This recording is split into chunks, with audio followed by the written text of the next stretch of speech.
times na eh. Puro runner-up lang eh. So, practice na ako ngayon. Tapos Sumali na ba? ano, Sumali na next- ba si DJ sa 3-point shootout?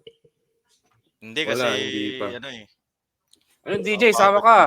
Parang Tama, maganda nga, join. no? Parang maganda nga mag-invite din tayo ng mga shooters per team, no? Yung sa mga Yeah. lahat ng Oo 28 naman. teams ng ano, 28 Baka pwede teams mong ng invite si David basketball. Penny para Oo. makalaban natin. Yun talagang yun talaga sana ang ano maganda kung Watch out! May every team surprise.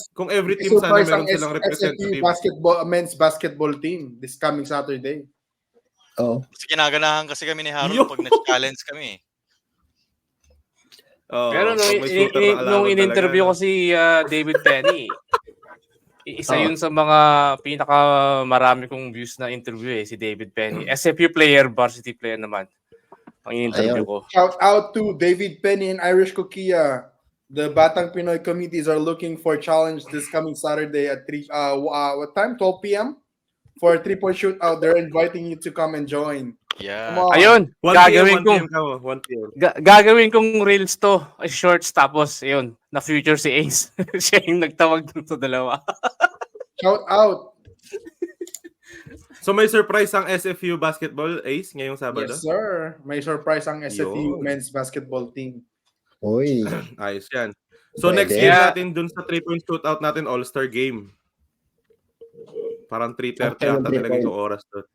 Tapos 4:45 yung battle for third. And then alas 6, 6 o'clock, please manood kayo sa Pacific Academy. Masaya yun. Yeah, Mas madami rin tayong papamigay. i-invite natin ang lahat ng mga basketball enthusiasts. Finals game. Manood kayo live dun sa Pacific Academy at the same time. Manood kayo Manood live. ka ng online. Di ba? Maganda yun, no? Oo. Para maraming Manonood views. sila dun sa court, manonood pa sila ng live. Ayun. Malapit na tayong ma-achieve yung ano eh. I think 600,000 minutes or Ace. 60,000 minutes. Bale sa All-Star game pala natin, kami ni Ace ang maglalaban. Team ko at team ni Ace. So tingin mo Ace, ngayon tayo magano, wala akong ginawang listahan